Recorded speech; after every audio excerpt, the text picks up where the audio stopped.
차가운 비가 강남의 고급 빌라 단지를 무겁게 짓누르는 밤이었다. 거실의 거대한 통유리창 너머로 도시의 불빛이 번지고 있었지만 그 빛은 집안의 냉기를 조금도 덮이지 못했다. 오히려 대리석 바닥과 미니멀한 가구들의 차가운 표면 위에서 공허하게 부서질 뿐이었다.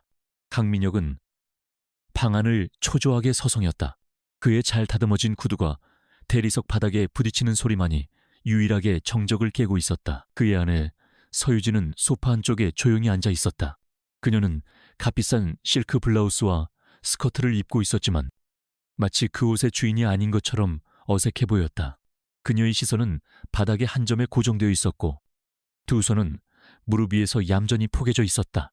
그녀의 침묵은 기름을 부은 불길처럼 강민혁의 분노를 더욱 거세게 타오르게 만들었다. 그는 마침내 걸음을 멈추고 아내를 향해 돌아섰다. 대체 언제까지 그렇게 입을 다물고 있을 거지? 당신은 항상 그런 식이야. 내가 무슨 말을 하든 무슨 감정을 느끼든 상관없다는 듯이 이 집이, 이 생활이 당신에게는 과분하다는 생각 한 번이라도 해본 적 있어? 그의 목소리는 잘 연마된 칼날처럼 날카롭고 차가웠다.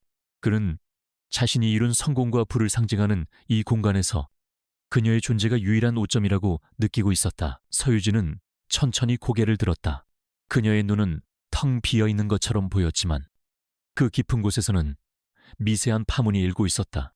그녀는 남편의 분노에 찬 얼굴을 마주했다. 한때는 세상에서 가장 다정하다고 믿었던 그 얼굴이 이제는 낯선 사람의 것처럼 느껴졌다. 그녀는 결혼 생활 내내 그의 성공을 위해 헌신했다. 그의 그림자가 되어 조용히 내조했고 그의 불안정한 감정을 묵묵히 받아주었다. 제가 뭘 어떻게 하길 바라나요? 민혁 씨 그녀의 목소리는 거의 속삭임에 가까웠지만 텅 빈 거실에서는 이상할 정도로 선명하게 울렸다. 그녀는 결코 그에게 소리치거나 감정적으로 맞서는 법이 없었다. 그것이 그들의 관계에서 그녀가 맡은 역할이었고 이제 와서 그 역할을 바꿀 수는 없었다. 하지만 그 평온함이 오늘따라 유독 강민혁의 신경을 긁었다. 그는 경멸이 가득한 웃음을 터뜨렸다. 뭘 하길 바라냐고. 당신이 지금껏 해온 것처럼 그냥 조용히 있으라는 게 아니야. 제발 내 인생에서 좀 비켜달란 말이야. 당신의 그 촌스러운 배경, 그 순진한 척하는 표정, 이 도시의 누구와도 어울리지 못하는 당신의 모든 것이 나를 질식시켜. 그는 손을 휘저으며 주변의 모든 것을 가리켰다. 마치 그녀 자체가 이 완벽한 공간의 품격을 떨어뜨리는 불순물인 것처럼. 바로 그때 테이블 위에 놓여있던 강민혁의 휴대전화 화면이 밝아지며 메시지 알림이 떴다. 발신인은 오수민 이사였다. 유진은 그 이름을 보았지만 아무런 표정 변화도 보이지 않았다. 그녀는 이미 오래전부터 남편의 마음이 다른 곳에 가 있다는 것을 알고 있었다. 어쩌면 결혼 생활의 시작부터 그는 진정으로 그녀와 함께한 적이 없었을지도 모른다. 그는 그저 자신의 성공을 위한 발판으로 순종적인 아내가 필요했을 뿐이다. 민혁은 재빨리 휴대전화를 집어들었다. 오수민이 보낸 메시지를 확인하는 그의 입가에 희미한 미소가 번졌다. 그 미소는 유진의 심장에 보이지 않는 비수를 꽂는 것과 같았다. 그는 다시 유진을 바라보았다. 그의 눈에는 이제 일말의 망설임조차 남아있지 않았다. 그는 결심을 굳혔고 그 결심을 실행에 옮기는 데 필요한 마지막 명분을 찾았다. 그는 모든 것을 그녀의 탓으로 돌리기로 했다. 당신 때문에 내가 얼마나 많은 기회를 놓쳤는지 알아. 당신의 그 답답한 모습 때문에 사교계에서 얼마나 창피했는지 아냐고. 나는 더 높이 올라가야 해. 더 큰 세상으로 나아가야 한다고. 그런데 당신은 내 발목을 잡는 족쇄일 뿐이야. 그의 목소리는 점점 더 커져 거실 전체가 그의 분노로 진동하는 듯했다. 그는 마침내 참을 수 없다는 듯이 폭발했다. 그의 잔인한 말이 공기 중에 메아리 쳤다. 이혼해. 시골 여자, 그 말은 서유진의 귓가를 파고들어 심장을 산산조각 냈. 시골 여자. 그는 항상 그녀의 출신을 부끄러워했다. 그녀가 자라온 바닷가 마을의 소박함과 그곳 사람들의 따뜻함을 그는 단 한 번도 이해하려 하지 않았다. 그에게 그것은 오직 지워버리고 싶은 가난과 무지의 상징일 뿐이었다. 그는 그녀의 모든 것을 부정하고 있었다. 유진은 잠시 눈을 감았다. 길고 가느다란 속눈썹이 미세하게 떨렸다. 그녀는 지난 몇 년간의 결혼 생활을 머릿속으로 되짚어 보았다. 그녀가 얼마나 그를 사랑했는지, 그리고 그 사랑이 어떻게 서서히 시거제가 되어버렸는지를. 그녀가 숨겨왔던 자신의 진짜 모습과 배경에 대해 말할 기회는 영원히 사라져버렸다. 아니, 어쩌면 그는 알 자격조차 없는지도 모른다. 그녀는 다시 눈을 떴을 때 그 안에는 더 이상 슬픔의 흔적이 없었다. 대신 그 자리에는 차갑고 단단한 결의가 서려 있었다. 그녀는 소파에서 천천히 일어섰다. 그녀의 움직임은 침착하고 우아했다. 그녀는 분노로 얼굴이 일그러진 남편을 똑바로 바라보았다. 그녀의 시선은 너무나도 고요해서 오히려 그를 불안하게 만들었다. 그는 그녀가 울며 매달리거나 적어도 충격에 빠져 비명을 지를 것이라고 예상했다. 하지만 그녀의 반응은 그의 예상을 완전히 빗나갔다. 좋아요. 이혼해요. 그녀의 목소리는 흔들림 없이 단호했다. 그 한마디는 강민혁의 거친 외침보다 훨씬 더 큰 힘을 가지고 공간을 지배했다. 그는 순간 말문이 막혔다. 그는 이런 반응을 전혀 예상하지 못했다. 그녀의 순순한 동의는 그의 분노를 허공에 띄워버렸고 그를 당황하게 만들었다. 그는 자신이 상황을 통제하고 있다고 믿었지만 지금 이 순간 통제력을 잃은 것은 오히려 그 자신이었다. 그는 잠시의 혼란을 감추기 위해 헛기침을 하며 다시 오만한 태도를 되찾았다. 그래. 그렇게 쉽게 나올 줄 알았어. 위자료는 기대하지 마. 당신 같은 여자에게 뜯길 돈은 한 푼도 없으니까. 그래도 내가 마지막으로 베푸는 자비로 당신이 살던 시골로 돌아갈 차비 정도는 챙겨주지. 변호사를 통해 서류를 보낼 테니 최대한 빨리 이 집에서 나가줘. 그는 마치 자선가처럼 거들먹거리며 말했다. 서유진은 아무 대꾸도 하지 않았다.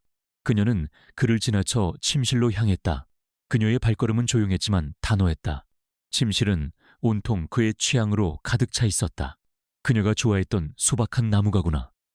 따뜻한 색감의 침구는 모두 버려지고 차갑고 현대적인 디자인의 가구들이 그 자리를 차지하고 있었다. 그녀는 옷장을 열었다. 안에는 그가 사준 명품 옷과 가방들이 가득했지만 그녀는 그것들의 눈길조차 주지 않았다. 그녀는 옷장 가장 깊숙한 곳에 넣어두었던 작은 여행 가방을 꺼냈다. 그 안에는 그녀가 이 집에 처음 올 때 가져왔던 몇 가지 소지품이 들어있었다. 낡은 책 몇 권, 작은 사진 앨범, 그리고 그녀의 어머니가 남겨주신 유일한 유품인 낡은 작의 보석함. 그녀는 다른 아무것도 챙기지 않았다. 이 집에서 보낸 시간의 흔적을 남김없이 지워버리고 싶었다. 그녀에게 이 모든 것은 거짓된 삶의 껍데기에 불과했다. 가방을 든 그녀가 다시 거실로 나왔을 때 강민혁은 소파에 앉아 담배를 피우고 있었다. 그는 마치 성가신 문제를 해결했다는 듯 후련한 표정이었다. 그는 유진의 작은 가방을 보고는 비웃음을 날렸다. 고작 그게 전부인가. 역시 당신답군. 아무것도 가진 것 없이 와서 아무것도 없이 떠나는군. 그의 말에는 일말의 동정심도 없었다. 그는 그녀가 완전히 패배했다고 확신하고 있었다. 서유진은 현관문 앞에서 걸음을 멈추고 마지막으로 그를 돌아보았다. 그녀는 그에게 어떤 저주나 원망의 말도 하지 않았다. 대신 그녀는 아주 희미하게 미소를 지었다. 그것은 승자의 미소도 패자의 미소도 아니었다. 그것은 모든 것을 초월한 자의 연민이 담긴 미소였다. 당신은 곧 알게 될 거예요. 당신이 오늘 뭘 잃어버렸는지를, 그리고 당신이 얻었다고 믿는 것이 얼마나 하찮은 것인지도요. 그녀의 마지막 말은 예언처럼 차가운 공기 속에 남았다. 박민혁은 그 말의 의미를 이해하지 못하고 미간을 찌푸렸다. 그는 그녀가 충격으로 헛소리를 한다고 생각했다. 그는 어깨를 으쓱하며 담배 연기를 길게 내뿜었다. 그녀가 뭘 할 수 있겠는가? 아무런 배경도 능력도 없는 시골 여자일 뿐인데 그는 곧 그녀를 잊고 오수민과 함께 새로운 삶을 시작할 생각에 부풀어 있었다. 유진은 더 이상 아무 말 없이 현관문을 열고 밖으로 나섰다. 차가운 밤 공기와 빗줄기가 그녀를 맞았다. 그녀는 우산도 쓰지 않은 채 어둠 속으로 걸어갔다. 화려하지만 영혼 없는 빌라의 불빛이 그녀의 등 뒤로 점점 멀어져 갔다. 그녀는 눈물을 흘리지 않았다. 오히려 가슴을 짓누르던 무거운 돌덩이가 사라진 듯한 해방감을 느꼈다. 이것은 끝이 아니라 새로운 시작이었다. 진정한 서유진으로 돌아갈 시간이었다. 빌라 안에서 강민혁은 창밖으로 사라지는 그녀의 작은 뒷모습을 잠시 바라보았다. 알 수 없는 불안감이 그의 심장을 스치고 지나갔지만 그는 곧 고개를 저으며 그 감정을 떨쳐냈다. 그는 휴대전화를 들어 오수민에게 전화를 걸었다. 수민아, 나야. 전부 끝났어. 이제 우리에게 방해되는 건 아무것도 없어. 그의 목소리는 승리감으로 가득 차 있었다. 그는 자신이 세상의 정점에 서 있다고 믿어 의심치 않았다. 서울을 떠난 검은 세단은 밤새도록 비를 맞으며 남쪽으로 달렸다. 서유진은 뒷좌석에 앉아 창밖으로 빠르게 스쳐 지나가는 풍경을 말없이 바라보았다. 도시의 현란한 네온사인이 빗물에 번지며 점차 희미해지고 그 자리를 어둠에 잠긴 논과 밭, 그리고 나지막한 산의 실루엣이 채워갔다. 강민혁이 경멸하던 바로 그 시골의 풍경이었다. 하지만 유진에게 이 풍경은 경멸의 대상이 아닌 위안과 평온의 원천이었다. 그녀를 태운 차는 흔한 시골 마을로 향하지 않았다. 몇 시간을 더 달려 동해안의 한적한 국도에 접어들자 차는 갑자기 울창한 해송숲으로 이어지는 사유지로 방향을 틀었다. 입구에는 해안하얀이라는 이름이 간결하게 새겨진 거대한 자연석만 놓여 있을 뿐 외부에서는 그 안을 전혀 엿볼 수 없었다. 철저하게 외부 세계와 단절된 그들만의 왕국이었다. 차가 숲길을 따라 한참을 들어가자 마침내 장엄한 풍경이 드러났다. 절벽 위에 세워진 거대한 전통 한옥. 해안제의 하얀자였다. 수백 년 된 소나무들이 건물을 호위하듯 둘러싸고 있었고 그 너머로는 성난 파도가 몰아치는 검푸른 바다가 펼쳐져 있었다. 이곳은 강민혁이 상상하던 초라한 시골집이 아니었다. 대한민국을 보이지 않는 곳에서 움직이는 거대 그룹. 해안그룹의 심장이자 총수 일가가 머무는 곳이었다. 유진은 차에서 내리며 짠내 섞인 바다 공기를 깊이 들이마셨다. 비로소 집에 돌아온 기분이었다. 백발이 성성한 노집사가 정중하게 허리를 숙이며 그녀를 맞았다. 아가씨, 고생 많으셨습니다. 회장님께서 서재에서 기다리고 계십니다. 그의 목소리에는 따뜻한 염려가 묻어 있었다. 유진은 희미하게 미소를 지으며 고개를 끄덕였다. 그녀는 더 이상 강민혁의 아내, 초라한 주부가 아니었다. 이 집에서 그녀는 유일한 후계자이자 모두의 사랑을 받는 소중한 존재, 서유진 아가씨였다. 서재의 문을 열자 묵직한 서책향과 은은한 묵향이 그녀를 감쌌다. 방 한쪽 벽면 전체를 차지한 창밖으로 폭풍우가 몰아치는 바다가 한눈에 들어왔다. 그녀의 할아버지, 해안그룹의 창업주인 서태산 회장이 창가에 서서 바다를 내다보고 있었다. 그는 손녀가 들어온 것을 알았지만 잠시 동안 아무 말 없이 바다를 바라볼 뿐이었다. 그의 넓은 등은 산처럼 든든하고 깊었다. 폭풍우가 심하구나. 하지만 저 바다는 곧 다시 잠잠해질 게다. 모든 것은 지나가기 마련이지. 서태산 회장이 마침내 몸을 돌리며 나지막이 말했다. 그의 깊은 눈에는 손녀를 향한 안타까움과 변함없는 신뢰가 담겨 있었다. 그는 유진의 결혼 생활이 불행하다는 것을, 강민혁이라는 사내가 어떤 인물인지 진작에 꿰뚫어보고 있었다. 하지만 그는 손녀의 선택을 존중했고 그녀가 스스로 깨닫고 돌아올 때까지 묵묵히 기다려주었다. 유진은 할아버지에게 다가가 조용히 고개를 숙였다. 죄송해요. 할아버지, 실망시켜드려서. 그녀의 목소리가 가늘게 떨렸다. 지난 몇 년간 억눌러왔던 감정이 비로소 터져나올 것 같았다. 그녀는 사랑을 믿었고 평범한 삶을 갈망했다. 그래서 미국에서 MBA를 최고 성적으로 마친 후 자신의 신분과 능력을 모두 숨긴 채 평범한 회사원으로 위장해 강민혁을 만났다. 그의 야망과 열정을 사랑했지만 그 야망이 결국 자신을 겨누는 칼이 될 줄은 몰랐다. 서 회장은 부드럽게 그녀의 어깨를 감싸 안았다. 실망이라니, 너는 네 삶을 스스로 선택했고 그 결과에 책임을 지기 위해 돌아온 것이다. 그것이야말로 내가 너에게 가르친 가장 중요한 것이 아니더냐. 아픔을 겪지 않고 성장하는 사람은 없다. 중요한 것은 그 아픔을 딛고 어떻게 다시 일어서느냐 하는 것이다. 그의 위로는 어떤 화려한 미사여구보다 더 큰 힘이 되어 유진의 마음을 파고들었다. 두 사람은 자리에 앉았다. 집사가 조용히 들어와 따뜻한 차를 내왔다.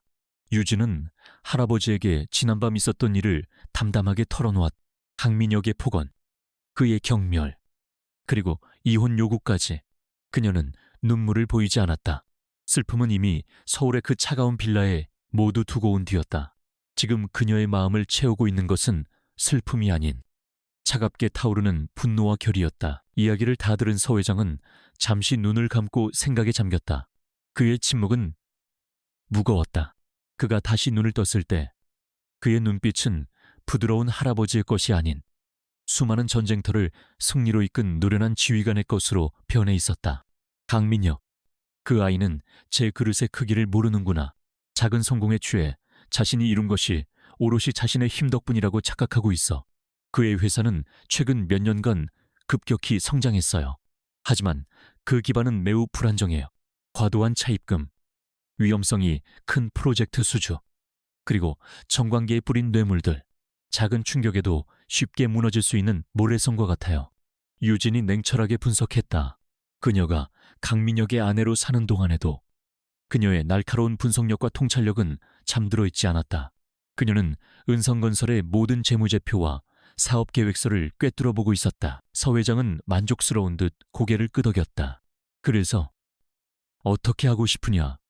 내가 그 애송이의 사업을 하루아침에 잿더미로 만들어줄 수도 있다. 네가 원한다면. 그의 목소리는 조용했지만 그 안에 담긴 힘은 천둥과도 같았다. 해안그룹의 막대한 자금력과 영향력이라면 은성건설 정도의 회사를 무너뜨리는 것은 식은 죽 먹기보다 쉬운 일이었다. 하지만 유진은 고개를 저었다. 아니요. 할아버지, 그렇게 쉽게 끝내면 의미가 없어요. 그는 자신이 왜 무너졌는지조차 깨닫지 못할 거예요. 저는 그가 가장 소중하게 생각하는 것을 빼앗고 싶어요. 그가 저에게서 모든 것을 빼앗아갔다고 생각하는 바로 그 순간에 사실은 자신이 모든 것을 잃었다는 것을 깨닫게 해주고 싶어요. 그녀의 눈빛이 차갑게 빛났다. 그녀는 자리에서 일어나 다시 창가로 다가갔다. 성난 파도가 쉼없이 바위를 때리고 있었다. 은성건설을 인수할 거예요. 제가 직접 할 거예요. 그가 저를 시골 여자라고 부르며 경멸했던 바로 그 자리, 은성건설의 CEO 자리에 제가 앉을 거예요. 그가 평생을 바쳐 이룬 모든 것이 제 손안에 들어오는 것을 자신의 눈으로 똑똑히 보게 만들 거예요. 그것이 제가 원하는 복수예요. 서태산 회장은 손녀의 말에서 단순한 복수심 이상의 것을 보았다. 그는 유진의 눈에서 과거, 자신의 젊은 시절과 같은 뜨거운 야망과 의지를 보았다. 그녀는 상처 입은 피해자로 남기를 거부하고 자신의 운명을 직접 개척하려는 전사로 다시 태어나고 있었다. 그는 더 이상 바랄 것이 없었다. 좋다. 네 뜻대로 하거라. 해안그룹의 모든 자원과 인력을 네 마음대로 사용해라. 지금부터 너는 더 이상 내 손녀가 아니다. 이 계획의 총사령관이다. 그는 즉시 비서실장에게 전화를 걸었다. 그의 지시는 짧고 명확했다. 지금 즉시 전략기획실과 법무팀을 소집하게 은성건설에 대한 적대적 인수합병을 준비한다. 총괄 책임은 서유진 전무가 맡는다. 모든 보고는 서 전무에게 직접 올리고 그녀의 지시에 절대적으로 복종하도록. 이것은 나의 명령이다. 전화기 너머로 긴장감이 흘렀다. 해안그룹이라는 잠자는 사자가 마침내 움직이기 시작한 것이다. 전화를 끊은 서 회장은 유진을 바라보았다. 이제부터는 너의 전쟁이다. 마음껏 실력을 펼쳐 보이거라. 유진은 할아버지를 향해 깊이 고개를 숙였다. 어떤 말로도 지금의 감사함과 결의를 다 표현할 수 없었다. 그녀는 다시 창밖에 폭풍을 치는 바다를 바라보았다. 더 이상 두렵지 않았다. 오히려 가슴이 뛰었다. 그녀의 안에도 거대한 폭풍이 일고 있었다. 그 폭풍은 강민혁이라는 오만한 남자를 삼켜버릴 거대한 해일이 될 것이었다. 서유진이 떠나고 일주일이 지났다. 강민혁의 세상은 완벽해 보였다. 그는 마침내 자신의 야망에 걸맞은 파트너 오수민과 함께였다. 두 사람은 청담동의 최고급 레스토랑에서 늦은 저녁 식사를 즐기고 있었다. 화려한 샹들리에 아래 오수민은 반짝이는 다이아몬드 목걸이보다 더 눈부신 미소를 지으며 와인잔을 들었다. 그녀의 웃음소리는 크리스털 잔이 부딪히는 소리처럼 맑고 경쾌했다. 민혁 씨의 새로운 시작을 위하여, 그리고 우리의 미래를 위하여. 오수민이 속삭이듯 말하며 그에게 잔을 기울였다. 강민혁은 만족스러운 미소로 화답했다. 그는 오수민의 세련된 아름다움과 그녀의 집안이 가진 사회적 배경을 사랑했다. 그녀는 그가 꿈꾸던 상류층의 삶을 완성시켜줄 마지막 퍼즐 조각이었다. 그는 서유진의 그림자를 완전히 지워버렸다고 생각했다. 당신만 곁에 있다면 두려울 게 없어. 그는 오수민의 손을 부드럽게 잡으며 말했다.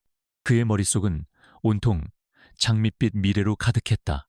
최근 수주한 대규모 신도시 개발 프로젝트, 곧 있을 해외 투자 유치 설명회, 그리고 오수민과의 화려한 재혼까지. 그의 인생은 정점을 향해 거침없이 달려가고 있었다. 그는 자신이 모든 것을 통제하고 있다고 굳게 믿었다. 같은 시각, 서울에서 수백 킬로미터 떨어진 동해안의 해안제에서는 전혀 다른 풍경이 펼쳐지고 있었다. 서유진은 해안그룹의 핵심 전략가들로 구성된 비상대책팀과 함께 거대한 작전 상황실에 앉아 있었다. 상황실의 정면벽은 바닥부터 천장까지 이어진 거대한 스크린으로 채워져 있었고, 그 위에는 은성건설의 주가 변동 그래프와 복잡한 데이터들이 쉴 새 없이 흘러가고 있었다. 이곳의 공기는 청담동 레스토랑과는 달리 차갑고 팽팽한 긴장감으로 가득했다. 모두가 숨을 죽인 채 스크린과 유진의 입술을 번갈아 바라보고 있었다.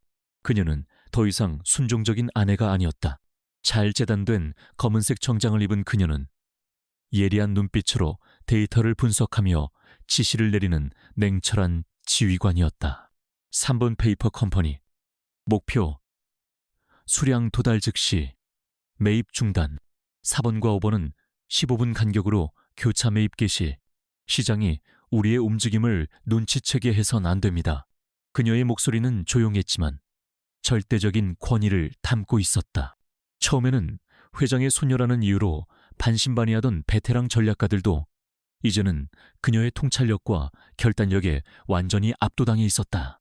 그녀는 은선건설의 약점을 마치 자신의 손바닥을 들여다보듯 훤히 꿰뚫고 있었다. 그녀는 강민혁의 아내로 살면서 그의 모든 사업 보고서와 재무제표를 단순한 호기심이 아닌 날카로운 분석가의 시선으로 읽어왔던 것이다. 해안그룹의 작전은 파도 밑에 조류라는 암호명처럼 조용하고 거대하게 진행되었다. 그들은 수십 개의 유령 회사와 해외 투자 펀드를 동원해 은성건설의 주식을 조금씩 꾸준히 사들였다. 마치 수많은 개미 투자자들이 시장에 참여하는 것처럼 보이도록 거래량과 시점을 정교하게 조절했다. 강민혁과 그의 팀이 눈치챌 수 없도록 거대한 파도가 수면 아래에서 조용히 몸집을 불리고 있었다. 며칠 후 은선건설의 재무 담당 이사가 조심스럽게 강민혁의 집무실 문을 두드렸다. 그는 최근 주식시장의 미묘한 이상 동향에 대한 보고서를 들고 있었다. 대표님, 최근 우리 회사 주식의 외국인 보유 지분율이 눈에 띄게 증가하고 있습니다. 거래량 자체는 크지 않지만 매우 조직적이고 꾸준한 매입 패턴이 보입니다. 그의 얼굴에는 약간의 우려가 서려 있었다. 하지만 강민혁은 보고서를 건성으로 훑어보더니 대수롭지 않다는 듯 테이블 위로 던져버렸다. 김 이사, 너무 과민 반응하는 거 아니야. 우리 회사가 잘 나가니까 해외에서도 관심을 보이는 게 당연하지. 이건 좋은 신호야. 우리 회사의 가치가 그만큼 높다는 증거라고. 그는 자신의 성공에 너무나도 도취한 나머지 작은 경고 신호를 무시해버렸다. 그의 오만함이 그의 눈을 가리고 있었다. 재무이사는 무언가 더 말하려 했지만 강민혁은 이미 다른 주제로 말을 돌렸다. 그것보다 다음 주에 있을 두바이 투자 설명회 준비나 잘 챙겨. 이번에 대규모 자금을 유치해서 오수민 이사가 기획한 프리미엄 아파트 브랜드 미네르바를 성공적으로 론칭해야 하니까. 그의 머릿속에는 오직 더 큰 성공과 더 화려한 미래에 대한 야망만이 가득했다. 그는 발밑의 땅이 꺼지고 있다는 사실을 전혀 인지하지 못했다. 그의 무관심은 서유진에게는 최고의 기회였다. 그녀는 작전의 다음 단계를 지시했다. 강민혁이 해외 투자 유치에 집중하는 동안이 가장 중요한 시기입니다. 그의 시선이 다른 곳에 쏠려 있을 때 우리는 결정적인 지분을 확보해야 합니다. 그녀는 은성건설의 주요 기관 투자자 리스트를 스크린에 띄웠다. 그녀의 손가락이 한 투자사의 이름을 가리켰다. 블루라 캐피탈.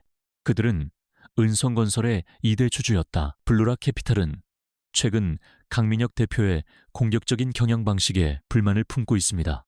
그들은 안정적인 배당 수익을 원하지만 강 대표는 모든 이익을 위험성 높은 신규 사업에 재투자하고 있죠. 지금이 그들을 우리 편으로 끌어들일 적기입니다. 유진은 블루라 캐피탈의 CEO인 제임스 파커의 성향과 투자 철학까지 완벽하게 분석하고 있었다. 그녀가 숨어서 보낸 세월은 결코 헛되지 않았다. 해안그룹의 협상팀이 극비리의 제임스 파커와 접촉했다. 그들은 시장 가격에 상당한 프리미엄을 얹어 블루라 캐피탈이 보유한 은성건설 지분 전량을 인수하겠다고 제안했다. 강민혁의 독단적인 경영에 지쳐있던 제임스 파커는 오랜 고민 없이 제안을 수락했다. 단 한 번의 블록딜로 해안그룹은 수면 위로 드러나지 않은 채 은성건설의 지분 15%를 추가로 확보하게 되었다. 그들은 이제 명실상부한 일대 주주였다. 작전 상황실의 모든 스크린에 목표 달성이라는 문구가 떠올랐다. 직원들은 조용히 환호하며 서로의 노고를 격려했다. 하지만 서유진의 얼굴에는 미소 대신 차가운 결의만이 감돌았다. 이것은 아직 시작에 불과했다. 그녀는 스크린에 떠있는 강민혁의 사진을 바라보았다. 두바이에서 성공적인 투자 유치를 자축하며 오수민과 함께 웃고 있는 모습이었다. 마음껏 웃어둬요. 민혁 씨, 당신의 그 웃음이 얼마나 허망한 것인지 곧 깨닫게 될 테니까. 그녀는 나지막이 읊조렸다. 그녀의 목소리는 파도 소리에 묻혔지만 그 안에 담긴 서늘한 의지는 그 어떤 폭풍보다도 더 강력하고 위협적이었다. 보이지 않는 파도는 이미 강민혁의 모래성을 집어삼킬 준비를 마친 뒤였다. 그는 이제 서서히 다가오는 거대한 해일의 존재를 까맣게 모른 채 거짓된 성공의 단꿈에 흠뻑 빠져 있었다. 강민혁은 두바이에서 금이 환영했다. 그는 언론의 스포트라이트를 받으며 은성건설이 중동의 거대 자본과 손을 잡았다는 사실을 대대적으로 홍보했다. 기자회견장에서 그는 자신감 넘치는 미소로 미래에 대한 청사진을 제시했고 그의 옆에선 오수민은 승리한 파트너로서 우아하게 그를 빛내주었다. 모든 것이 완벽했다. 그는 자신의 제국이 이제 그 누구도 넘볼 수 없는 반석 위에 섰다고 확신했. 하지만 그가 성공의 축배를 채들기도 전에 첫 번째 균열이 발생했다. 그의 책상 위에 놓인 것은 축하 서신이 아닌 두바, 이 국제 캐피탈 DIC에서 보낸 한 통의 이메일이었다. 내용은 간결하고 차가웠다. 내부 실사 결과 예상치 못한 중대 위험 요인이 발견되어 본 계약을 전면 철회하기로 결정했음. 그의 머릿속이 하얗게 비는 듯했다. 불과 며칠 전만 해도 우호적인 분위기 속에서 파트너십을 약속했던 그들이었다. 말도 안 돼. 이건 계약 위반이야. 당장 법무팀을 소집해 강민혁은 사무실이 떠나가라 소리쳤다. 하지만 그는 알고 있었다. 정식 계약서에 서명하기 전 단계였기 때문에 법적으로 그들을 올가맬 방법은 없었다. 그는 자신의 팀에게 분노를 터뜨렸다. 대체 실사를 어떻게 관리했기에 이런 결과가 나온 거야. 당신들은 전부 월급만 축내는 무능한 놈들이야. 임원들은 고개를 숙인 채 그의 분노를 고스란히 감당해야 했다. 해안제의 작전 상황실에서는 DIC의 투자 철회 소식이 조용히 공유되었다. 스크린에는 1단계 목표 달성이라는 메시지가 떠 있었다. 서유진은 동요하지 않았다. 그녀의 팀이 해안그룹의 글로벌 네트워크를 이용해 신도시 개발 부지의 환경 문제와 지역 주민들의 반발 가능성을 담은 비공식 리스크 분석 보고서를 DIC 측에 전달한 결과였다. 보고서의 모든 내용은 사실에 기반했기에 반박조차 불가능했다. 잘했습니다. 이제 강민혁은 자금 압박을 느끼기 시작할 겁니다. 하지만 아직은 자신의 불운이나 부하 직원의 무능함 탓으로 돌리겠죠. 그가 이것이 외부의 공격이라는 사실을 깨닫지 못하게 숨 돌릴 틈을 주어서는 안 됩니다. 유진은 다음 작전을 지시했다. 그녀의 눈빛은 한치의 망설임도 없이 차가웠다. 대한특수강철 프로토콜을 가동하세요. 지금부터 은성건설의 모든 숨통을 조이기 시작합니다. 강민혁은 DIC의 공백을 메우기 위해 국내 금융권을 상대로 미친 듯이 자금을 조달하러 다녔다. 하지만 며칠 지나지 않아 두 번째 타격이 날아들었다. 이번에는 자금 문제가 아닌 생산 현장에서 직접적으로 터져나왔다. 오수민이 야심차게 추진하던 프리미엄 아파트 브랜드 미네르바의 건설 현장을 포함한 은성건설의 모든 공사 현장이 멈춰선 것이다. 핵심 자재 공급에 차질이 생겼기 때문이었다. 은성건설은 내진 설계에 필수적인 고강도 특수 철강을 대한특수강철이라는 회사로부터 독점적으로 공급받고 있었다.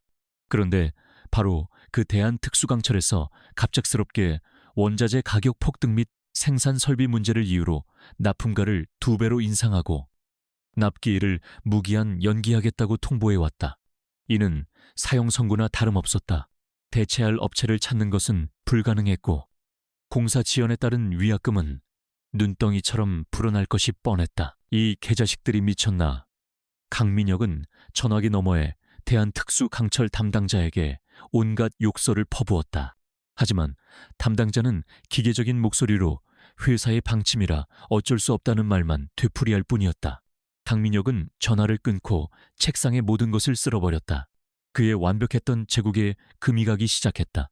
아니, 이미 곳곳에서 파편이 떨어져 내리고 있었다.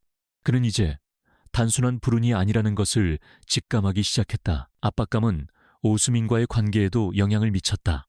그녀는 자신의 야심작인 미네르바 프로젝트가 중단되자 초조함을 감추지 못했다. 민혁 씨, 대체 어떻게 된 거예요? 이렇게 공사가 멈추면 우리 브랜드 이미지는 어떡해요? 당신이 해결할 수 있다고 했잖아요. 그녀의 목소리에는 원망이 섞여 있었다. 그녀는 성공한 강민혁을 사랑했지. 위기에 빠진 실패자를 원한 것이 아니었다. 닥쳐. 지금 내가 얼마나 힘든지 안 보여. 당신은 옆에서 불평만 늘어놓을 뿐이잖아. 강민혁은 그녀에게 처음으로 소리를 질렀다. 그의 신경은 극도로 날카로워져 있었다. 두 사람의 완벽했던 관계에도 첫 번째 균열이 생겼다.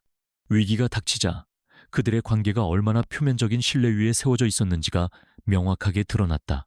그들은 서로의 성공을 위한 장식품이었을 뿐 고난을 함께 헤쳐나갈 동지는 아니었다. 밤늦게까지 사무실에 홀로 남은 강민혁은 텅 빈 공간의 냉기를 온몸으로 느꼈다. 며칠 전까지만 해도 세상을 다 가진 것 같았던 자신감은 온데간데 없었다. 그는 창밖으로 펼쳐진 서울의 야경을 내려다보았다. 저 수많은 불빛 속에 자신이 이룩한 것들이 위태롭게 흔들리고 있었다. 그는 경쟁사를 의심했다. 자신을 시기하는 정계의 인물을 떠올렸다. 하지만 그 어떤 것도 명확한 해답이 되지 못했다. 왜? 하필 지금 모든 일이 한꺼번에 터지는 거지. 마치 누군가 보이지 않는 곳에서 나를 조종하고 있는 것 같아. 그의 마음에 처음으로 두려움이라는 감정이 싹텄. 그는 알 수 없는 거대한 그림자가 자신의 목을 서서히 조여오고 있음을 느꼈다. 그러나 그 그림자의 정체가 자신이 시골 여자라며 경멸하고 내쫓았던 바로 그 아내일 것이라고는 꿈에도 상상하지 못했다. 그의 오만함은 여전히 진실을 볼 수 있는 마지막 기회마저 앗아가고 있었다. 위기의 소용돌이 속에서 강민혁이 간신히 버티고 있던 어느 날 오후, 그의 비서는 창백한 얼굴로 법무법인 광장의 인장이 찍힌 두툼한 서류 봉투를 들고 왔다. 그것은 단순한 업무 서류가 아니었다. 봉투에서 흘러나오는 묵직하고 서늘한 기운은 마치 판도라의 상자처럼 불길한 예감을 품고 있었다. 강민혁은 마른 침을 삼키며 떨리는 손으로 봉투를 개봉했다. 그의 눈에 들어온 것은 임시 주주총회 소집 요구서라는 제목이었다. 요구서의 내용은 그의 심장을 얼어붙게 만들었다. 지분 50일, 4%를 보유한 익명의 대주주가 현경영진, 즉 대표이사 강민혁을 포함한 모든 이사진의 해임안을 안건으로 상정하여 임시 주주총회를 소집한다는 것이었다. 52%. 그 숫자는 그의 뇌리를 망치처럼 강타했다. 불과 몇 주 전까지만 해도 그의 우호 지분은 40%에 육박했다. 어떻게 이런 일이 가능하단 말인가? 찾아내. 당장 이 유령 같은 대주주가 누군지 알아내. 그의 고함 소리가 사무실 전체를 울렸다. 재무팀과 법무팀은 비상사태에 돌입했다. 그들은 주주 명부를 샅샅이 뒤지고 주식 거래 내역을 분 단위로 추적했다. 하지만 그들이 마주한 것은 거미줄처럼 얽히고 설킨 수십 개의 페이퍼 컴퍼니와 해외 투자 펀드의 이름뿐이었다. 모든 자금의 흐름은 조세 피난처의 유령 계좌 앞에서 흔적도 없이 사라졌다. 적은 자신의 모습을 철저히 감추고 있었다. 그의 분노는 점차 공포로 변해갔다. 보이지 않는 적이 가장 무서운 법이다. 그는 자신이 거대한 그물에 걸린 물고기처럼 무력하게 느껴졌다. 상대는 그의 모든 것을 알고 공격해오는데 그는 상대에 대해 아는 것이 아무것도 없었다. 이 불공평한 싸움에서 그는 이미 절반은 패배한 것이나 다름없었다. 그의 자존심은 산산이 부서졌지만 이대로 무너질 수는 없었다. 그는 자신이 쌓아올린 모든 것을 지켜야 했다. 같은 시각 해안제의 고요한 다실자실에서 서유진은 할아버지와 함께 바둑을 두고 있었다. 창밖에 대나무 숲이 바람에 스치는 소리만이 정적을 채웠다. 서태산 회장은 검은 돌을 들어 바둑판 위에 가만히 내려놓았다. 상대의 집을 모두 부수리하지 말고 먼저 너의 집을 단단히 지어야 이기는 법이다. 서두를수록 빈틈을 보이게 되지. 그는 바둑을 통해 손녀에게 싸움의 지혜를 가르치고 있었다. 유진은 흰 돌을 들어 할아버지의 돌 바로 옆에 두며 대답했다. 알고 있어요. 할아버지. 그래서 아직 제 모습을 드러내지 않은 거예요. 강민혁은 지금 보이지 않는 적과 싸우느라 제풀에 지쳐가고 있어요. 그는 자신의 편이라고 믿었던 사람들이 누구인지, 위기의 순간에 누가 자신을 배신할 것인지를 스스로 드러내게 될 거예요. 그녀의 계획은 단순히 회사를 빼앗는 것을 넘어 강민혁이라는 인간의 오만과 허영의 가면을 완전히 벗겨내는 것이었다. 그녀의 예상대로 강민혁은 최후의 발악을 시작했다. 그는 이사들을 한 명 한 명씩 만나거나 전화하며 자신의 편에 서달라고 호소했다. 그는 위협과 회유를 번갈아 사용하며 그들을 설득하려 했다. 이것은 단순한 경영권 분쟁이 아니야. 정체불명의 세력이 우리 모두가 피땀 흘려 일군 회사를 통째로 삼키려는 것이라고 여기서 밀리면 우리 모두 끝장이야. 그는 자신을 회사를 지키려는 희생적인 리더로 포장했다. 몇몇은 그의 편에 섰다. 그들은 강민혁의 비호 아래 온갖 비리를 저질러온 공범자들이었기에 그가 무너지면 자신들도 끝이라는 것을 잘 알고 있었다. 하지만 대부분의 이사들은 애매한 태도를 취했다. 그들은 강민혁의 시대가 저물고 있다는 것을 직감하고 있었다. 그들은 상황을 좀 더 지켜보겠다라거나 주주들의 이익을 최우선으로 고려하겠다는 원론적인 답변으로 그를 실망시켰다. 그의 왕국은 생각보다 훨씬 더 허술했다. 오수미는 공포에 질려 있었다. 그녀는 강민혁에게 불법적인 방법을 동원해서라도 주주총회를 막아야 한다고 소리쳤다. 이대로 가만히 앉아서 당할 셈이에요. 어떻게든 명분을 만들어서 총회를 무산시켜야죠. 하지만 강민혁은 아직 자존심을 버리지 못했다. 그는 정면 대결을 통해 이길 수 있다고 믿었다. 시끄러워, 내가 알아서 해. 나는 이 회사를 맨손으로 일군 사람이야. 근본도 없는 놈들에게 내 회사를 빼앗기지 않아. 마침내 운명의 날이 다가왔다. 임시 주주총회가 열리기 전날 밤 강민혁은 자신의 거대한 사무실에서 홀로 연설문을 연습하고 있었다. 그는 거울에 비친 자신의 모습을 보며 결의를 다졌다. 지치고 불안한 기색이 역력했지만 그는 억지로 당당한 표정을 지어 보였다.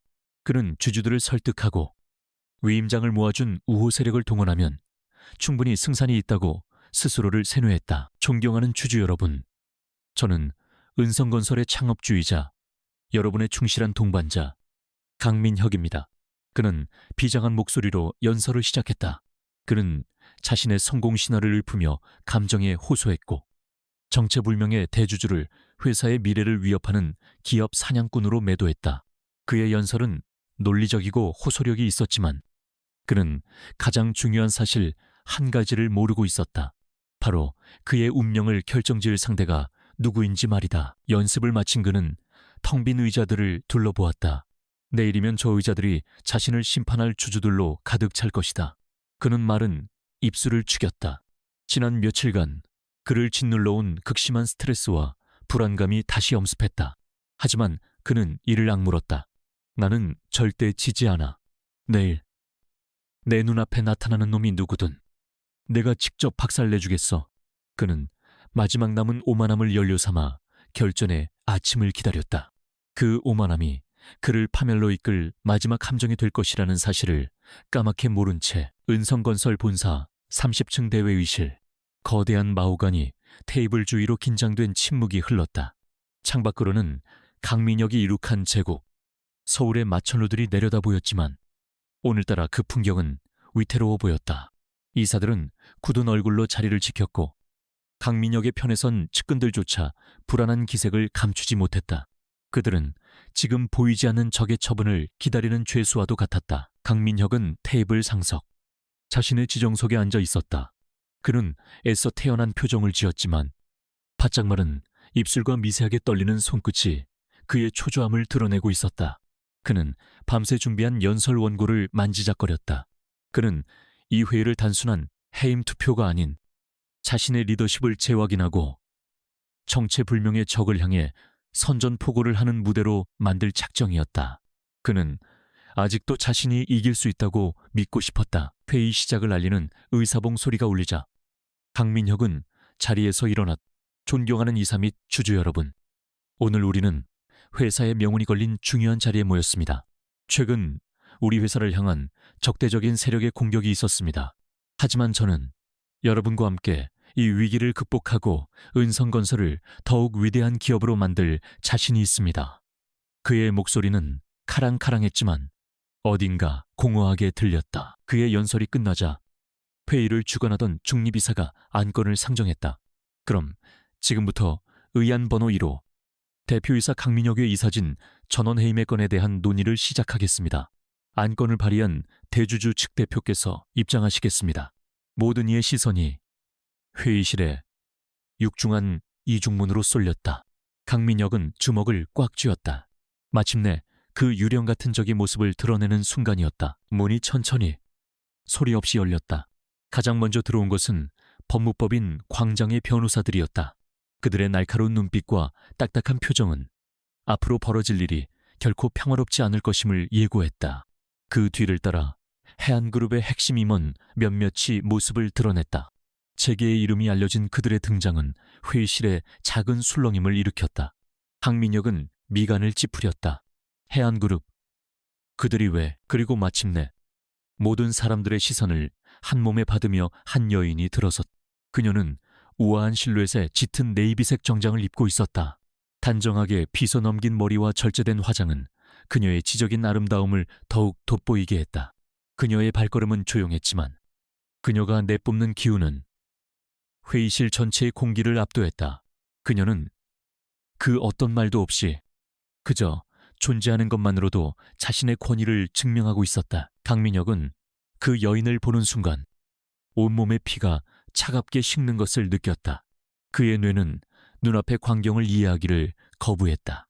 저 여인은 저토록 당당하고 위험 있는 모습으로 자신의 제국을 심판하러 온 저 여인은 분명 서유진이었다.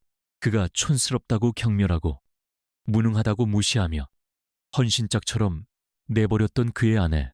하지만 지금 그녀는 그가 알던 서유진이 아니었다. 그녀의 눈빛에는 더 이상 순종적인 아내의 온기가 남아있지 않았다. 대신 그 자리에는 모든 것을 꿰뚫어보는 듯한 냉철함과 강철 같은 의지가 서려 있었다. 그녀는 강민혁을 똑바로 쳐다보지도 않았다. 마치 그는 그 자리에 존재하지 않는 투명 인간인 것처럼, 혹은 길가의 돌멩이처럼 무가치한 존재인 것처럼. 그 무관심이야말로 그 어떤 경멸보다 더 잔인한 칼날이 되어 그의 심장을 꿰뚫었다. 말도 안 돼. 강민혁의 입에서 신음 같은 소리가 새어나왔. 그는 자리에서 벌떡 일어나려 했지만 다리에 힘이 풀려 주저앉고 말았. 회의실의 모든 사람들이 그의 충격적인 반응과 새롭게 등장한 여인의 관계를 어렴풋이 짐작하며 숨을 죽였다. 이사들은 경악했고 그를 따르던 측근들은 사색이 되었다. 이것은 경영권 분쟁이 아니었다. 이것은 한 남자의 오만함에 대한 가장 완벽하고 잔인한 심판이었다. 변호사가 정중하게 그녀를 소개했다. 여러분께 대주주 오셔닉 블루 파트너스의 컨소시엄의 대표 자격으로 임시의장직을 맡으실 서유진 의장님을 소개합니다. 서유진. 그녀의 이름이 공식적으로 호명되자 강민혁의 마지막 희망마저 산산조각 났다. 그는 말을 잃었다. 경악이라는 단어로는 표현할 수 없는 충격에 그의 정신은 아득해졌다.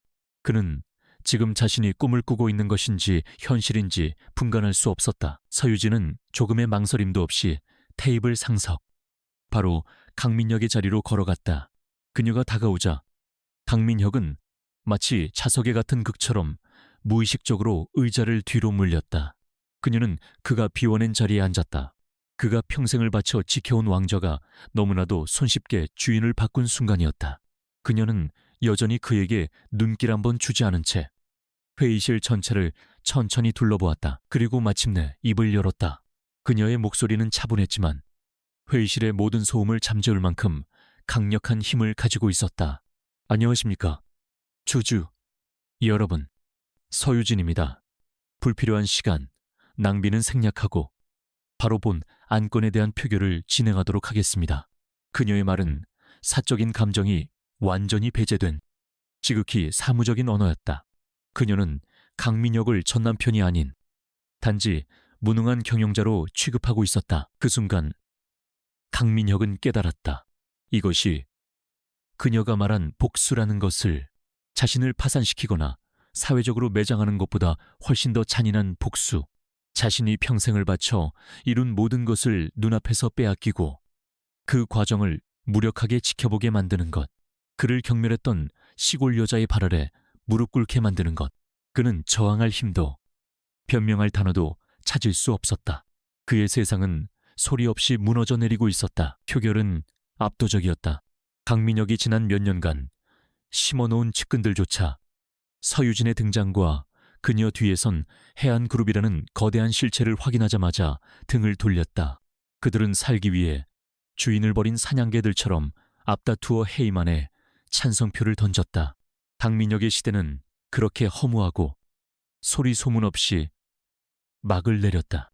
그는 텅 빈 눈으로 자신의 왕국이 무너지는 광경을 지켜보는 폐위된 왕이었다. 서유진은 승자의 여유를 부리지 않았다. 그녀는 즉시 회의실의 모든 통신망을 통해 전 직원에게 자신의 취임을 알리는 메시지를 전달했다.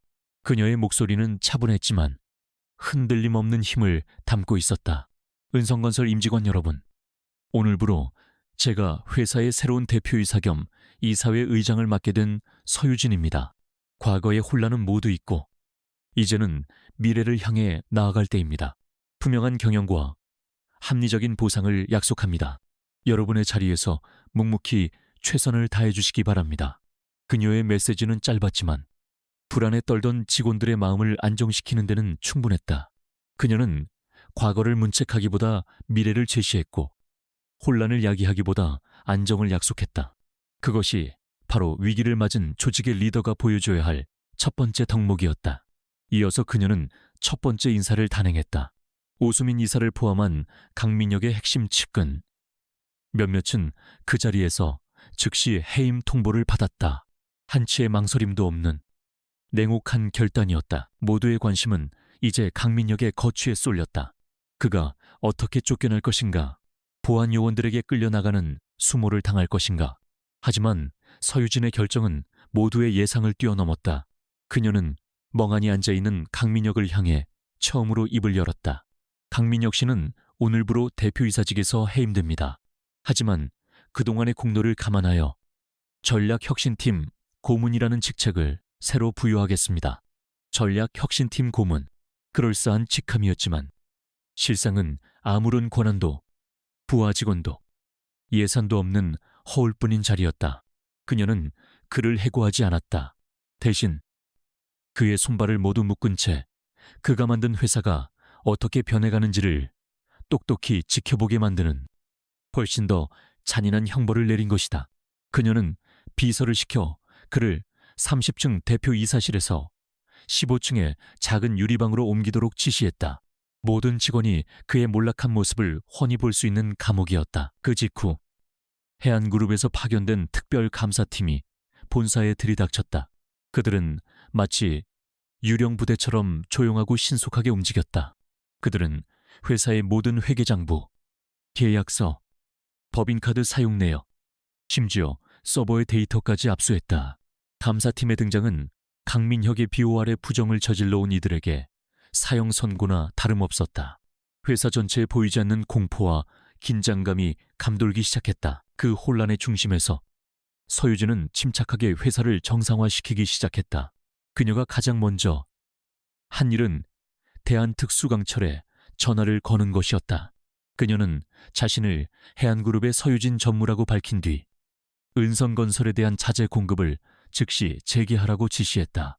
전화기 너머에 대한특수강철 사장은 연신 죄송하다는 말만 반복했다.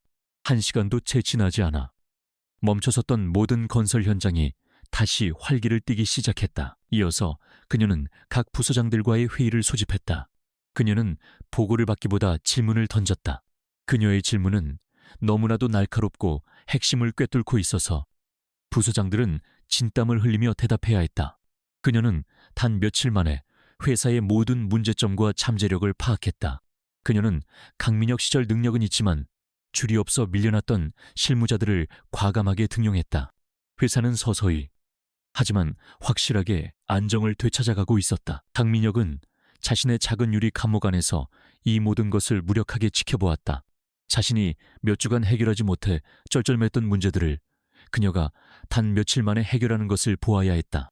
자신에게 아첨하던 직원들이 이제는 그녀에게 충성을 맹세하는 모습을 견뎌야 했다. 그가 추진했던 모든 프로젝트는 원점 재검토라는 이름 아래 재평가되었고 대부분 폐기되거나 축소되었다. 그의 흔적은 회사 곳곳에서 지워지고 있었다. 하루는 복도에서 그가 아끼던 후배와 마주쳤다. 그 후배는 강민혁을 보지 못한 척 황급히 고개를 돌려 다른 길로 가버렸다.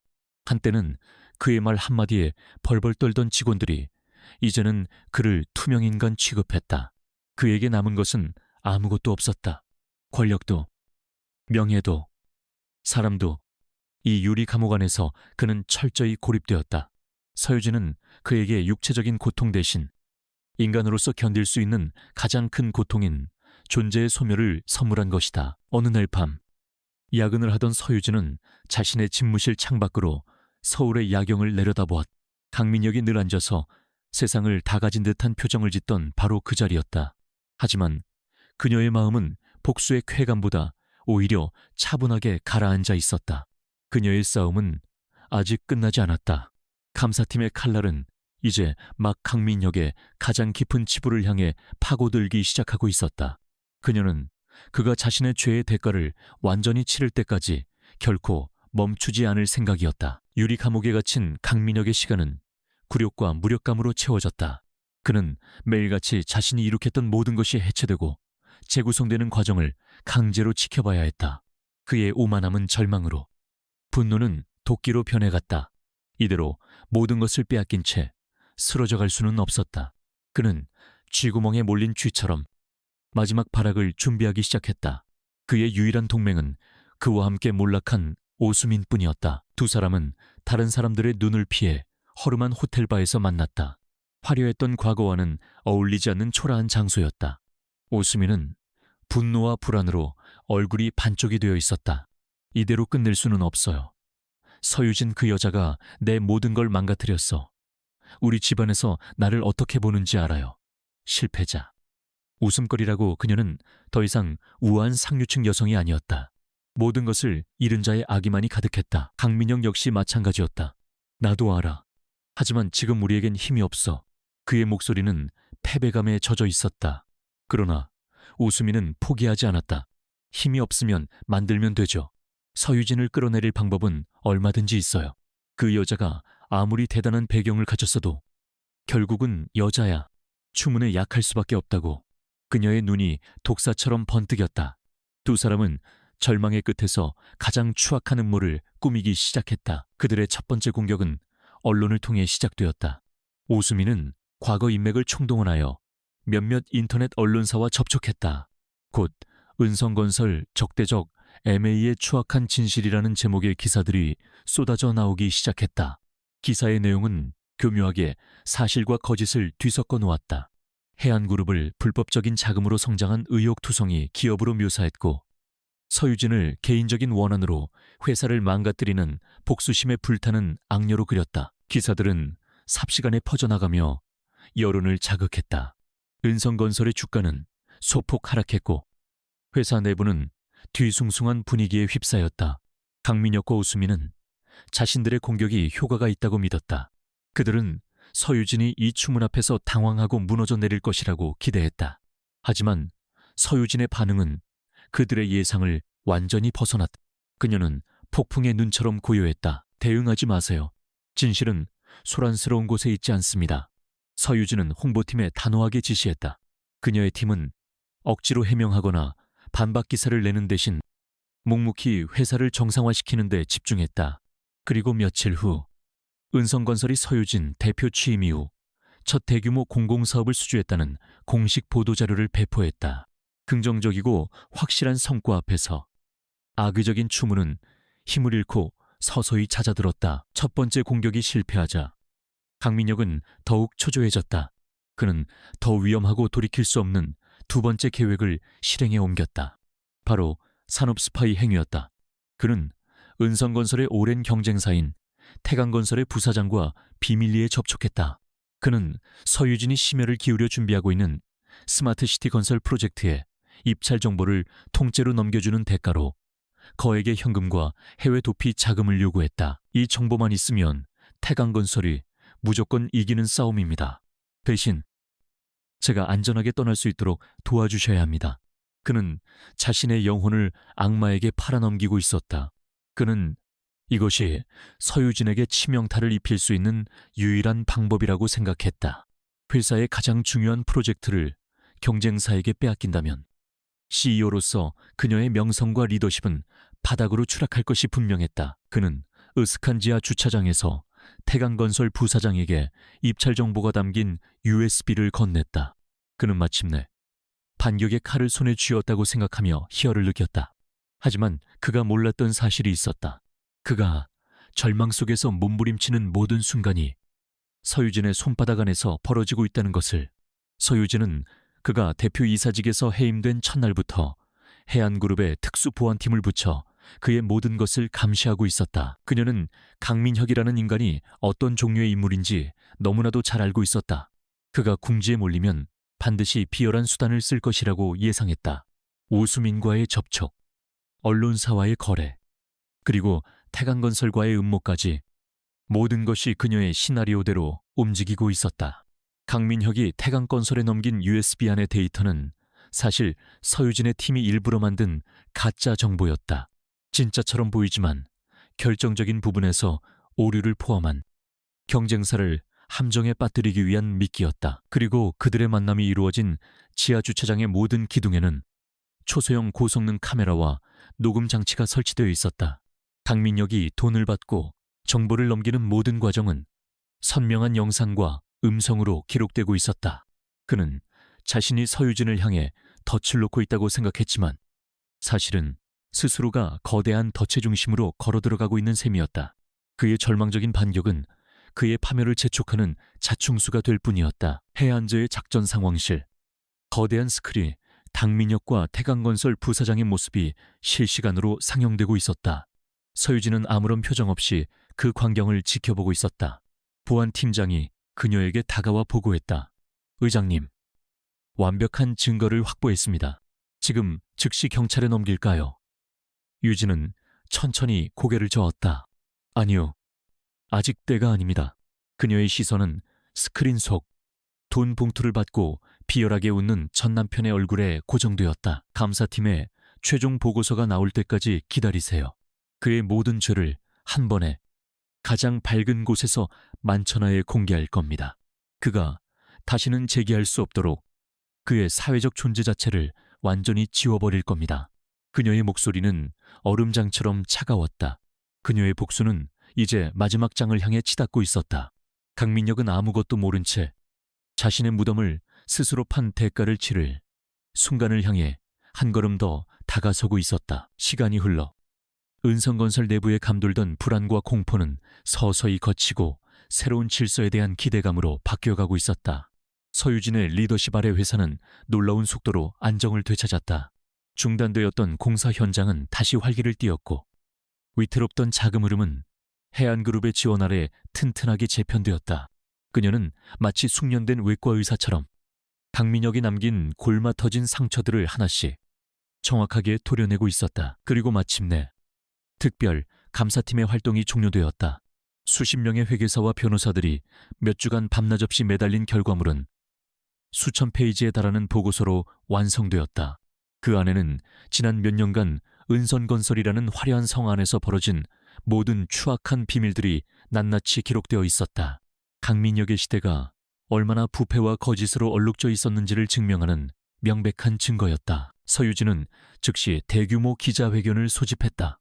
회사의 미래 비전을 선포하는 자리라고 알려졌지만 재계와 언론계는 무언가 더 큰 발표가 있을 것이라고 직감했다. 기자회견 당일 은성건설 본사 1층 로비는 수백 명의 기자들과 카메라 플래시로 인산인해를 이루었다. 전 직원에게도 참석하라는 지시가 내려져 로비와 그 주변은 발디딜 틈 없이 붐볐다. 강민혁 역시 자신의 유리 감옥에서 이 모든 소란을 지켜보고 있었다. 그는 이것이 자신을 향한 마지막 심판의 무대가 될 것임을 본능적으로 느끼고 있었다. 불안과 공포가 그의 온몸을 올감했지만 그는 도망칠 수 없었다. 그는 자신의 운명이 결정될 그 순간을 자신의 눈으로 똑똑히 지켜봐야만 했다. 그것이 서유진이 그에게 내린 형벌의 마지막 장이었기 때문이다. 단상에 선 서유진은 이전보다 더욱 당당하고 자신감에 차 있었다. 그녀는 먼저 회사의 긍정적인 소식부터 전했다. 존경하는 언론인 여러분, 그리고 은성건설 임직원 여러분, 오늘 저는 기쁜 소식으로 이 자리를 시작하고자 합니다. 우리 은성건설은 최근 국토교통부가 발주한 송도 스마트시티 건설 프로젝트의 최종 사업자로 선정되었습니다. 로비 전체에서 우레와 같은 박수와 환호가 터져나왔다. 그녀는 미소와 함께 프레젠테이션을 이어갔다. 스크린에는 회사의 재무구조가 얼마나 개선되었는지, 주가가 어떻게 안정되었는지를 보여주는 그래프들이 나타났다. 그녀는 자신의 경영 능력을 의심하던 모든 이들에게 확실한 결과물로 증명해 보였다. 그녀가 회사의 구원자라는 사실을 그 누구도 부정할 수 없게 만든 순간이었다. 긍정적인 분위기가 최고조에 달했을 때 그녀는 잠시 말을 멈추고 숨을 골랐다. 그리고 그녀의 표정은 차갑게 굳어졌다. 목소리 톤도 낮고 무겁게 가라앉았다. 하지만 새로운 미래를 건설하기 위해서는 과거의 썩은 토대를 완전히 걷어내야만 합니다. 지금부터 저는 은성건설의 부끄러운 과거를 여러분 앞에 공개하고자 합니다. 장내의 모든 소음이 순간 멎었다. 모두가 숨을 죽인 채 그녀의 다음 말을 기다렸다. 그녀의 손짓에 따라 무대 뒤에 거대한 스크린이 켜졌다.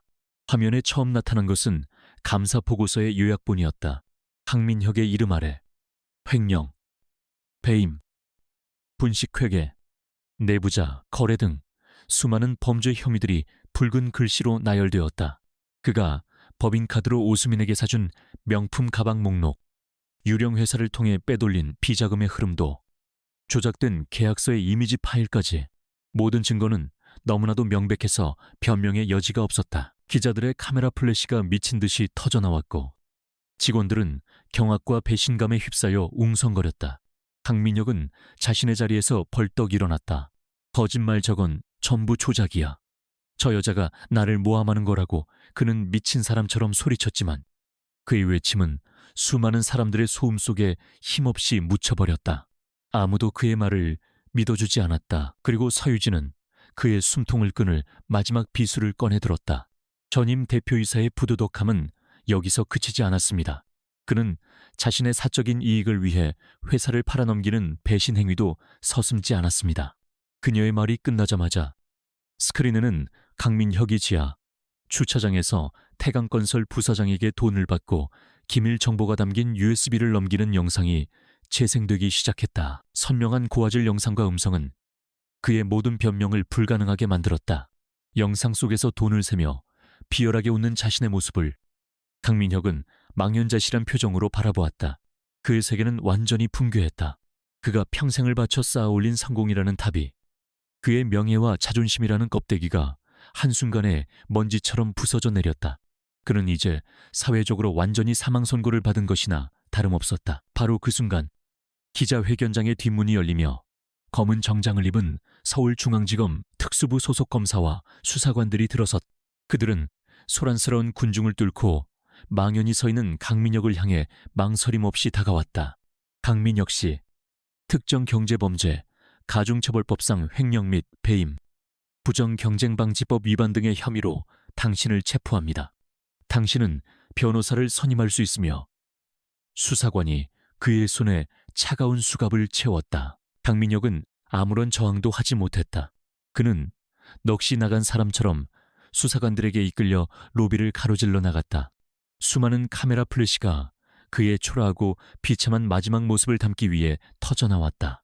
한때 세상을 호령하던 제국의 황제는 이제 모든 것을 잃은 초라한 죄수로 전락했다.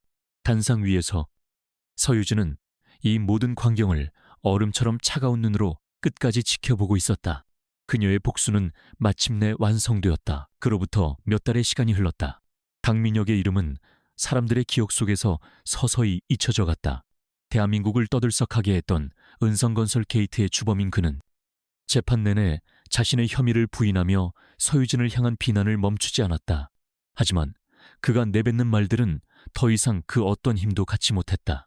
산처럼 쌓인 명백한 증거들 앞에서 그의 모든 주장은 공허한 메아리에 불과했다. 법원은 그에게 징역 12년이라는 중형을 선고했다. 횡령, 배임, 산업기밀, 유출 등 그의 모든 죄목이 인정된 결과였다. 법정을 나서며 수척해진 그의 모습이 신문사회면 한 구석에 작게 실렸지만 더 이상 아무도 그에게 관심을 갖지 않았다. 그의 제국은 완전히 무너졌고 그는 이제 역사 속으로 사라진 과거의 인물이 되었다. 그의 몰락에 일조했던 오수민 역시 집행유예를 선고받고 사회적으로 완전히 매장되었다. 그들이 남긴 폐허 위에서 서유진은 묵묵히 새로운 역사를 써내려가고 있었다. 은성건설은 해안그룹에 완전히 흡수 합병되어 해안ENC, 해이안, EC라는 새로운 이름으로 다시 태어났다. 그리고 서유진은 그 거대 건설사의 초대 대표이사로서 눈부신 성과를 보여주었다. 그녀는 강민혁이 남긴 부실 경영의 흔적을 모두 지우고 투명하고 혁신적인 기업 문화를 성공적으로 정착시켰다. 회사의 분위기는 완전히 달라졌다. 과거의 수직적이고 권위적인 문화는 사라지고 자유로운 소통과 창의적인 아이디어를 존중하는 분위기가 자리 잡았다. 직원들은 더 이상 상사의 눈치를 보며 일하지 않았다.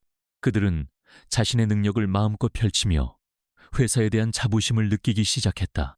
해안ENC는 업계에서 가장 일하고 싶은 직장 중 하나로 손꼽히게 되었다. 어느 맑은 가을날, 서유진은 송도 스마트시티 건설 현장을 방문했다.